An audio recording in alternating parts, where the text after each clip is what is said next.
여러분들 영화를 좋아하시나요? 어떤 영화를 좋아하십니까? 영화의 흥행 요소에 있어서 한 가지라고 한다면 아마도 반전일 것입니다. 반전. 오늘 여러분들이 잘 아는 이 마리아가 옥합을 깨트리는 이 스토리에는 반전이 있어요. 같이 한번 이 반전에 대해서 나눌 텐데, 이 안에는 사랑이 있고 또 배신이 있습니다. 근데 그런 가운데도 하나님의 섭리를 놀랍게 이끌어 가시는 하나님의 은혜가 있어요. 자, 그리고 오늘 본문에 나오는 마리아는 주목받는 여인은 아니었어요. 이 베단이라는 동네는 가난한 지역이었어요. 그런데 예수님께서 이 마리아에게 말씀하시기를 온 천하에 복음이 증거되는 곳에는 내가 마리아가 행한 그 일이 전파되도록 하겠다라고 말씀하셨어요. 어떻게 마리아의 행한 일이 예수님께 그런 인상을 주게 되었고 예수님께서 그렇게 하실 수 있었을까? 또 하나는 이 마리아의 행동이 예수님의 장례, 그 장사를 준비하는 거였잖아요. 근데 어떻게, 분명히 마리아는 그걸 몰랐을 거예요. 근데 어떻게 해서 이 마리아는 하나님의 계획을 이뤄갈 수 있었을까? 그리고 한편으로 예수님의 제자들은 예수님께 책망을 받았어요. 마리아는 하나님의 계획을 이뤘는데 오히려 이 예수님의 제자들은 하나님의 일을 모르는 영적으로 무지함에 대해서 예수님께 책망을 받게 됐어요. 어떻게 이런 일이 발생했는지, 어떻게 하면 하나님의 뜻을 이룰 수 있는지 같이 함께 하나님의 말씀을 보기를 원합니다. 먼저 장소는 이 베단이라는 장소에서 일어났어요. 그리고 여기 집은 그 나병 환자인 시몬의 집에서 예수님을 위한 잔치가 벌어진 거예요. 이 시기는 우리가 이번 주가 이제 고난 주간이잖아요. 그러니까 고난 주간 전 토요일, 그러니까 유월절 엿새 전에 발생한 거예요. 그러니까 이 일이 있고 나서 곧 이제 예수님이 이제 십자가 달리시게 되는 거죠. 자, 이 시몬의 집에 누가 있었냐면 이 베다니에는 죽었다가 살아난 나사로가 살던 지역이에요. 나사로의 누이가 누군지 아시죠? 마르다와 마리아. 그리고 이 잔치에 이 베다니에 살고 있는 이웃들, 그리고 많은 유대인들이 예수님과 죽었다가 살아난 나사로를 보기 위해서 이 잔치에 다 참여한 거예요. 많은 사람들이 참여한 거죠. 그리고 그래서 같이 참여해서 잔치를 하고 있는데 이때 마르다는 열심히 일을 하고 있었어요. 근데 마리아는 갑자기 예수님께로 와가지고 옥합을 깨고 그 향유를 예수님 머리에 부은 거예요. 불 부어서 향유가 흘러서 이제 발에까지 쭉 내려가는 거죠. 잠깐 여기서 이 향유에 대해서 우리가 좀 짚고 넘어가고 싶은데, 이 향유는 나무의 수액으로 만들어졌다고 해요. 그래서 기름이나 고약으로 진한 그 향취를 내뿜는 방향제라고 합니다. 이 향유는 옥합이라는 곳에 담게 되는데, 우리 향수 생각하면 되겠죠? 다른데 이게 아주 부드러운 대리석으로 만들었다고 그래요. 대리석으로. 그리고 이거는 우리 뚜껑이 없고 그냥 딱 인봉이 되어 있는 거예요. 그래서 이 향유를 쓰려면, 옥합에 있는 향유를 쓰려면 이거를 깨야만 되는 거예요. 깨야만 되는 거예요. 그리고 이 향유 값이 얼마냐? 이 성경에 보면은 약 300데나리온이라고 해요. 그 한 노동자의 하루 품삯이 1데나리온이니까 우리가 쉽게 얘기해서 1년의 품삯이다. 그러니까 우리말로 연봉이다라고 하는 거예요. 작년에 그 고용노동부에 따르면은 그 평균적으로 한 사람의 월급이 349만 원이라고 해요. 이걸 연봉으로 딱 따지면 한 4,200만 원 정도 되는 거죠. 즉, 이 옥합, 이 한 병이 4,200만 원이란 거예요. 여러분, 4,200만 원 모으려면 얼마나 시간이 걸릴까요? 사람마다 틀리겠지만 그만큼 비싸다는 거예요. 그리고 여기 가난한 지역에서의 이 마리아한테는 아마 이게 전 재산일지도 몰라요. 이 전 재산인 것을 이 잔치에서 가난한 자들이 모여있는 자기 동네 사람들과 많은 유대인들이 모인 장소에서 이 옥합을 깨고 예수님 머리에 부은 거예요. 흘러서 이제 예수님 바로 내려가는 거죠. 자, 근데 그 당시에 전통에 가면 이런 행위는 그 아주 귀한 사람한테 존경을 표하는 이 관례라고 그래요. 그래서 이 마리아는 예수님에 대한 가장 큰 존경과 영광을 돌리고자 그렇게 했었던 거예요. 관례적으로. 그런데 이걸 보고 있던 제자들, 특별히 가룟 유다와 몇몇 제자들이 가만히 있지 않았어요. 어떻게 했었죠? 이제 이 여자를 책망하게 됩니다. 이 마리아의 행위가 결코 바르지 않았다고 책망하는 거예요. 오히려 이것을 팔아서 가난한 자들에 주었으면 더 많은 일들을 할 수 있었을 거라고 주장을 하는 거예요. 보십시오. 그곳에 이 베단이는 가난한 동네였고 가난한 많은 이웃들이 있었어요. 많은 사람이 참여했죠. 그리고 이 거의 우리나라 돈으로 거의 3천, 5천만 원 되는 그 향유를 가난한 자들에게 팔아서 가난한 자에게 준다는 것은 굉장히 합리적인 것처럼 보였어요. 근데 이러한 지적 때문에 사실 이 감사와 존경을 표현하고자 했던 이 마리아가 졸지에 천박하고 경솔한 행동을 한 상황으로 몰리게 된 거예요. 이것에 대해서 주도적으로 책망했던 사람은 가룟 유다였는데 아시겠지만 이 가룟 유다는 돈깨를 맡은 사람이었어요. 즉 회계를 책임지고 있었던 사람이었죠. 겉으로 보면은 굉장히 정당하게 합리적으로 이것을 팔아서 가난한 자들에 나눠줘야 된다고 했지만 성경에는 분명히 얘기를 그 사람의 의도는 그 돈을 훔치기 위한 거였다라고 얘기하고 있어요. 훔치기 위한 거였다. 그런데 이런 사실도 모르고 옆에 있는 쟤들 같이 동조를 하는 거예요. 마리아 네가 잘못했다 라고 하고 있는 거죠. 그때 예수님이 말씀하시죠. 예수님이 말씀하시기를 이 마리아가 한 것은 잘못된 행동이 아니고 나의 장사를 준비하는 행위였다. 굉장히 잘한 행위라고 칭찬을 하는 거예요. 비록 제자들이었지만 이런 상황 속에서 하나님이 지금 어떤 일을 하고 계시는지 모르고 그냥 넘어가는 거예요. 오히려 하나님의 일을 비난하고 있었던 거죠. 자, 오늘 말씀을 통해서 우리가 알 수 있는 것은 첫 번째로는 하나님은 행한 대로 갚으시는 하나님이란 거예요. 다니엘서 12장 3절이 있는데 다니엘서 12장 3절 우리 같이 한번 읽도록 하겠습니다. 자, 시작. 지혜 있는 자는 궁창의 빛과 같이 빛날 것이요 많은 사람을 옳은 대로 돌아오게 한 자는 별과 같이 영원토록 빛나리라. 만약에 누군가가 여러분의 이름을 저 하늘에 빛나는 빛처럼 빛나게 할 것이다. 그리고 여러분의 이름을 지금 이 세상과 영원토록 저 하늘에 빛나는 별처럼 빛나게 하겠다.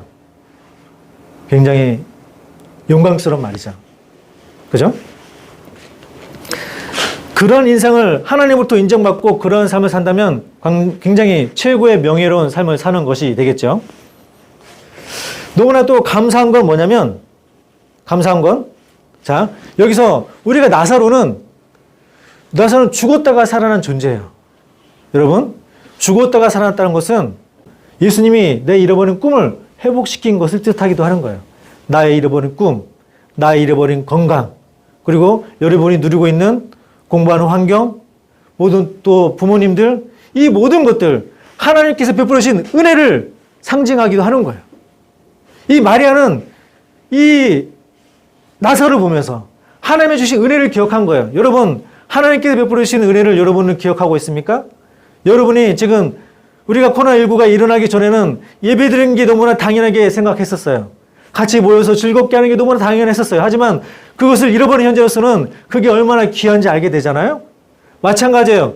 하나님이 주신 여러분의 지금 누리고 있는 건강, 부모님, 공부할 수 있는 환경, 여러분이 갖고자 하는 꿈, 비전, 이거 다 예수님이 하나님이 주신 거예요. 마리아는 그것을 기억하고 예수님 보여주신 헌신, 감사, 사랑에 대해서 기억하고 그것을 자기가 할 수 있는 가장 존경과 감사로 표현을 했었던 거예요. 여기서 또 하나님의 은혜를 기억할 수 있는 건 뭐냐면 사실 마리아가 보여준 것은 너무나 당연한 거였어요. 우리도 하나님 우리를 구원해 주셨잖아요. 우리가 하나님을 찬양하는 것은 너무 당연하잖아요. 하나님이 우리를 인도해 주셨잖아요. 우리를 지켜주시잖아요. 거기도 우리가 감사한 거 너무 당연하잖아요. 그런데 하나님은 우리가 너무나 당연하게 표현하고 헌신하고 감사하는 것을 카운트 하시는 거예요. 그것을 너무 귀하게 생각하시는 거예요. 사실 마리아가 표현한 것은 예수님에 대한 감사의 표현이었어요. 하지만 예수님은 이것을 기쁘게 받으시고 복음이 증가하던 온 세상에 가는 곳마다 기억나게 하겠다고 말씀하신 거예요. 저와 여러분이 하나님이 강제적으로 뭘 해라 이거 원하는 게 아니에요. 하나님이 불러주신 것에 대해서 우리가 감사한 말을 하는 것을 하나님이 기억하시고 오히려 그것을 갚아주시는 거예요. 그 하나님의 놀라운 은혜를 이루 말을 할 수가 없습니다. 자, 그리고 우리가 또한 여기서 알아야 될 게 있는데 뭐냐면 예수님께 드리는 이 표현, 이 감사와 이 존경의 표현은 차이가 있다는 거예요. 마리아처럼 가지고 있는 전부를 가지고 하나님께 존경과 영광을 돌릴 수 있어요. 하지만 어떤 사람들은 자기가 가지고 있는 극히 일부만을 혹은 기꺼운 마음으로 어쩔 수 없이 남들이 하니까 눈치 보면서 하는 경우도 있어요. 하나님께 드리면은 이런 차이가 있다는 거예요. 우리 마가복음 12장 43절에서 44절까지 우리 같이 한번 제가 위에 있고 여러분 밑에 있습니다. 예수께서 저희들을 불러다가 이르시되 내가 진실로 너에게 이르노니 이 가난한 과부는 헌금함에 넣는 모든 사람보다 많이 넣었도다. 그는 다 그 풍족한 중에 넣었더냐 이 과부는 그 가난한 중에서 자기의 모든 소유 곧 생활비 전부를 넣었느니라 하시니라. 이 부자나 이 가난한 과부는 똑같이 하나님의 은혜를 입었던 사람들이에요. 하나님의 은혜를 기억한 사람들이에요. 그래서 이제 연보를 얻게 됩니다. 그때 하나님 예수님께서 말씀하시죠. 이 가난한 과부가 더 많이 넣었다. 여러분 우리가 부자를 생각할 때 자, 빌 게이츠가 있어요. 빌 게이츠가 100만 원의 헌금을 하는 거하고 내가 100만 원밖에 없는 사람이 100만 원 헌금하는 거하고 차이가 있다는 거예요. 이 100만 원이 가장 필요한 사람이 누굽니까? 이 100만 원을 가진 사람이죠. 사실 빌 게이츠한테는 100만 원이 있으나 없으나 아무 별로 의미가 없었어요. 마찬가지예요. 하나님이 주신 재능, 어떤 사람은 하나님께서 100의 재능을 주실 수도 있어요. 어떤 사람은 50만 가질 수도 있어요.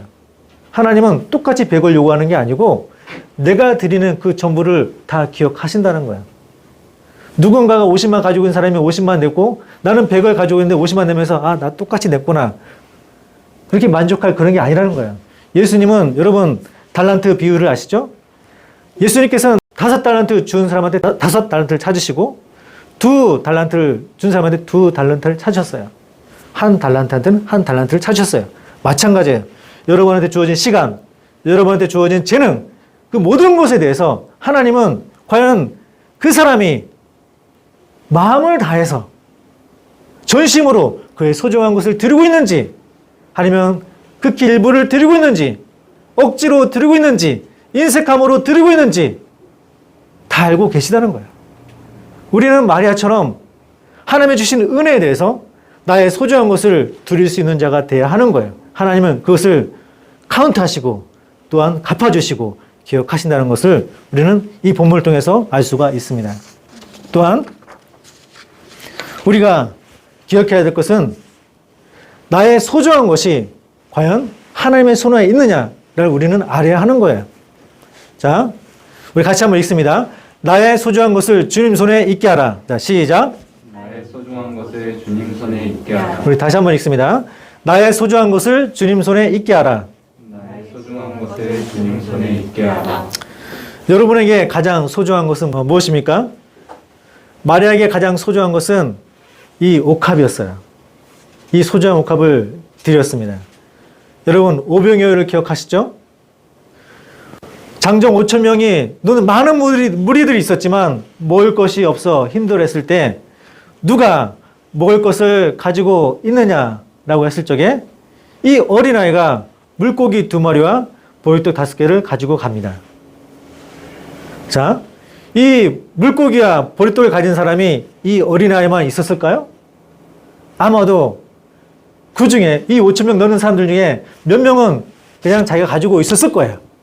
하지만 이 아이는 그 예수님의 말씀을 듣고 그대로 순종함으로 자기가 가지고 있는 것을 예수님께 드리게 됩니다. 예수님의 손에 올려지게 될 때 놀라운 기적이 일어나죠.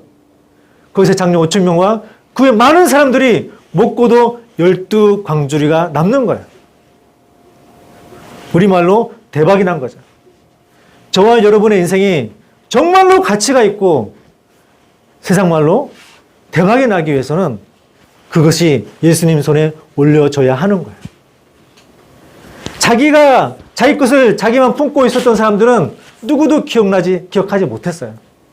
예수님은 천국을 비유하시기를 천국은 감추인 보와 같다. 그 보물을 내가 발견하고서 그것을 사는 거죠. 여러분 삶 가운데 인생의 보물은 무엇입니까? 여러분의 소중한 것, 여러분의 보물을 하나님께 올려드릴 때 이 오병이에 있는 소년같이 그리고 이 옥합을 드린 마리아같이 그게 하나님의 영광을 위해서 사용되어질 뿐만 아니라 그렇게 드린 사람이 하나님의 영광에 동참하게 되는 거예요.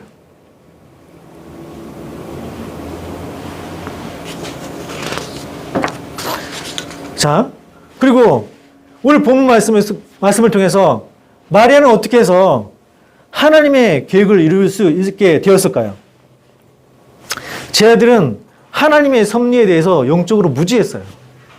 여러분, 네가 어떻게 하나님의 뜻을 알 수 있어? 종종 질문하지 않나요? 내가 어떻게 하면 하나님의 기쁘신 일을 할 수 있을까? 내가 어떻게 하면 하나님께서 기억하신 일을 할 수 있을까? 이 마리아처럼 믿는 우리도 이 예수님의 제자들처럼 영적으로 무지하면 외적으로 판단하게 되고 하나님의 섭리를 놓칠 수 있다는 거예요. 그냥 보여진 일로 판단하게 되고 오히려 비난하는 사람이 될 수 있다는 거예요. 반면에 이 마리아는 하나님의 섭리를 따랐죠. 과연 무엇이 마리아가 하나님의 계획을 이룰 수 있도록 했었을까? 이 제자들이 영적으로 무지하고 하나님의 섭리를 알 수 없도록 했었던 것은 이 제자들의 마음에 예수님보다 돈을 더 사랑하는 마음이 있었어요. 저와 여러분의 마음에 예수님보다 다른 마음이 있다면 우리는 하나님의 계획을 이룰 수가 없어요. 그리고 이 제자들의 마음에는 하나님의 일보다는 사람의 일을 더 생각하게 됐어요. 여러분이 이 교회에 오면서 교회에서 하나님을 예배하고 하나님을 찬양하고 또 학교에서 또 집에서 하나님의 일을 생각하게 되면 여러분은 하나님의 계획을 이룰 수 있지만 그 안에서 자신의 것을, 세상의 것을 또 친구들의 말에 귀를 기울이게 되면 우리는 하나님의 계획을 놓칠 수가 있다는 거예요. 자, 이 마리아는 어떻게 하나님의 계획을 이룰 수 있었을까요? 예수님을 뜨겁게 사랑했기 때문에 하나님께서 마음에 소원을 주셔서 하나님의 계획을 이룰 수가 있었어요.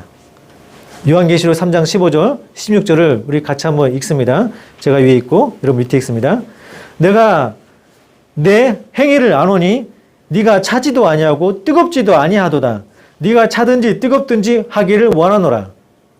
내가 이같이 미끈하여 뜨겁지도 아니하고 차지도 아니하니 내 입에서 너를 토하여 버리리라. 사실 이 말씀은 이 시대에 더 유효한 말씀이에요. 하나님의 말씀은 어느 하나 유효하지 않은 것이 없지만 특별히 코로나19로 인해서 코로나19 때문에 나는 집에서 드립니다.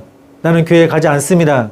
라고 하지만 정말로 그게 이 제자들처럼 팔아서 가난한 이웃들한테 나눠주기 더 나아! 라고 하지만 실상은 마음에 돈에 대한 탐욕이 있었죠? 돈을 갖고 싶은 마음이 있었죠? 나 코로나19 때문에 교회 가지 못해요. 하는 예배 드리지 못해요. 하지만 그 마음에 귀찮아서 게을러서 안 가는 것일 수도 있어요. 하나님은 다 보고 계신다는 거예요. 예수님은 그걸 다 보고 계신다는 거예요. 네가 진정으로 하나님을 예배하는 자냐? 진정으로 하나님의 은혜를 감사하고 하나님께 존경을 표하는 자냐? 하나님은 기억하고 있다는 거예요. 하나님이 이 시대에 내가 너희를 행위를 아는데 잠자지 마라. 미지근하지 마라. 그 첫사랑을 회복하고 더 뜨겁게 하나님을 사랑하라고 주님은 말씀하고 있는 거예요. 이 마리아가 예수님의 장례를 준비할 수 있었던 것은 예수님을 너무나 사랑했기 때문이에요.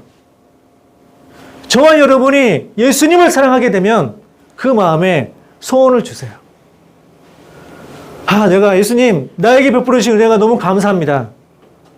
하나님 그 감사한 은혜를 내가 어떻게 하면은 하나님께 보답할 수 있을까요? 이 마리아는 계속해서 생각했어요. 자기 오빠를 살려주신 하나님, 죄에서 구원해 주신 그 예수님, 은혜를 주신 예수님, 내가 어떻게 하면 그것을 갚을 수 있을까요? 고민하고 고민하다가 자기가 가지고 있는 유일한 것, 자기가 가지고 있는 가장 소중한 것을 예수님께 드려야겠다는 마음이 생겼어요. 바로 그게 하나님의 계획을 이루도록 했었던 거예요. 여러분이 예수님을 사랑하게 되면 하나님, 제가 예수님을 위해서 무엇을 할 수 있을까요? 내가 적지만 내가 가지고 있는 것, 내가 가지고 있는 재능, 내가 가지고 있는 것 무엇으로 하나님께 영광을 돌릴 수 있을까요? 여러분이 그렇게 나가면 하나님께서 여러분의 마음을 소원을 주세요. 그것을 통해서 마리아가 예수님의 장례를 준비하게 했던 것처럼 우리도 그 마음을 통해서 하나님의 일에 동참하게 되는 거예요. 이 제자들이 놓쳤던 거는 바로 그거예요. 예수님을 사랑한 것이 아니라 세상을 사랑하고 사람을 사랑했었던 거예요. 그리고 두 번째로 이 마리아가 하나님의 뜻을 이룰 수 있었던 것은 그 마음의 소원을 가지고 하나님의 뜻을 행하려 했기 때문에 이 마리아가 하나님의 계획을 이뤘던 거예요. 누구나 말로는 다 할 수 있어요. 예수님 사랑합니다. 나에게 베풀어 주신 은혜를 사랑합니다. 누구나 말을 할 수 있어요. 하지만 마리아는 자신의 소중한 옥합을 깨트렸어요. 깨트리지 않았다면 아무런 의미가 없었을 거예요. 그냥 공치사에 불과한 거죠. 누구도 하나님 저 주님을 사랑합니다 라고 하지만 진정 이 시기에 하나님 앞에 누가 예배를 진정으로 드리느냐. 너희가 가지고 있는 가장 소중한 것으로 과연 행동으로 옮기는 사람이 누가 있느냐. 우리가 마음에 주시는 그 소원을 가지고 행동을 옮길 때 하나님의 계획을 이룰 수 있다고 주님은 말씀하고 있는 거예요.